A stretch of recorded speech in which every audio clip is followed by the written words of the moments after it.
রকেটের মজুদে হিজবুল্লাহ সারা বিশ্বে 5টি সুপার পাওয়ারের মধ্যে একটি। আর এমন দাবি কোনো প্রো হিজবুল্লাহ সংগঠন বা সাংবাদিক করেনি, বরং খোদ ইসরায়েল থেকে করা হয়েছে।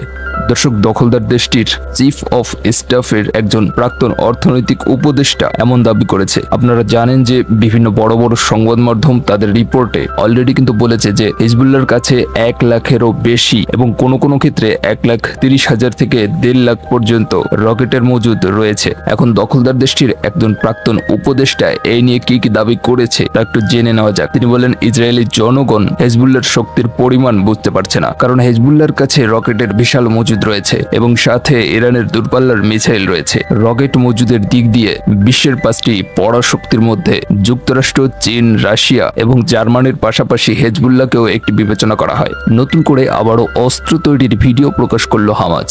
সম্প্রতি দখলদার দেশটি থেকে দাবি করা হয়েছিল যে হামাসের অধিকাংশ শক্তি বা সামর্থ্য ধ্বংস হয়ে গেছে বা শেষ হয়ে গেছে এবং হামাস খুবই ভয়ানকভাবে গাজায় পরাজিত হয়েছে। ঠিক দখলদার দেশটির এই দাবির পর হামাস অস্ত্র তৈরির কারখানার এই ভিডিওটি প্রকাশ করেছে এবং হামাস বলেছে যে তাদের যুদ্ধের প্রস্তুতি তারা চালিয়ে যাচ্ছে আর তারা যুদ্ধ চালিয়ে যাবে। আসলে এখানে দখলদার দেশটি তাদের জনগণের কাছে এটা দেখাতে চেয়েছে যে গাজায় যুদ্ধে হামাস পরাজিত হয়েছে, কিন্তু হামাসের এই ভিডিও জারি করার পর গাজায় হামাসের সক্ষমতা আবার সবার সামনে চলে এসেছে। আরেকটি গুরুত্বপূর্ণ খবর হলো আরব লীগ তাদের সন্ত্রাসী লিস্ট থেকে হিজবুল্লাহকে বাতিল করেছে। 2016 সালে জিসিসি মানে গলফ কোঅপারেশন কাউন্সিল এর দেশগুলো বাহরাইন, কুয়েত, ওমান, কাতার, সৌদি আরব এবং সংযুক্ত আরব আমিরাত হিজবুল্লাহকে একটি সন্ত্রাসী সংগঠন হিসেবে লিস্ট করে। আর এর ঠিক পরেই 2016 সালের মার্চে আরব লীগ হিজবুল্লাহকে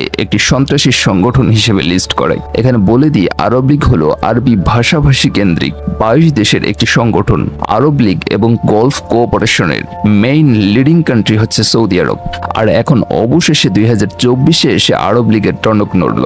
লীগের সদস্য রাষ্ট্রগুলো সম্মত হয়েছে যে হিজবুল্লাহকে সন্ত্রাসী সংগঠন হিসেবে আর লিস্ট করা উচিত নয়। সংগঠনটির সহকারী মহাসচিব 29 জুন ঘোষণা করেন যে তারা লেবাননের প্রতিরোধ আন্দোলন হিজবুল্লাহকে সন্ত্রাসী সংগঠনের লিস্ট থেকে বাতিল করেছে। এদিকে ইয়েমেনের হুতি যোদ্ধারা স্বদেশে তৈরি একটি সামুদ্রিক ড্রোন সামনে এনেছে। তুফান 1 নামে এই সামুদ্রিক ড্রোনটি 1000 থেকে 1500 কেজি বিস্ফোরক বহন করতে পারে এবং এর গতি ঘন্টায় প্রায় 45 নটিক্যাল মাইল। আর এই সামুদ্রিক ড্রোনটি ব্যবহার করে ইয়েমেনি সশস্ত্র বাহিনী হুতি 23 জুন লোহিত সাগরে ট্রান্স নেভিগেটর জাহাজকে লক্ষ্য করে নতুন করে একটি হামলা চালায়। জাহাজটি ইসরায়েলি বন্দরের উপর হুতির আরোপিত জাহাজ চলাচলের নিষেধাজ্ঞা লঙ্ঘন করেছিল। এদিকে তুরস্ক থেকে আরেকটি গুরুত্বপূর্ণ খবর এসেছে। দখলদার দেশটির ইএলএল কোম্পানির একটি বিমান তুরস্কের আন্টালিয়ায় রিফিউলিং এর জন্য একটি জরুরি অবতরণ করে এবং তুর্কি কর্তৃপক্ষ বিমানটিকে জ্বালানি তেল দিতে অস্বীকার করেছে। আপনারা জানেন, গাজা যুদ্ধ শুরু হওয়ার প্রথম থেকেই তুর্কি বিভিন্নভাবে গাজাবাসীকে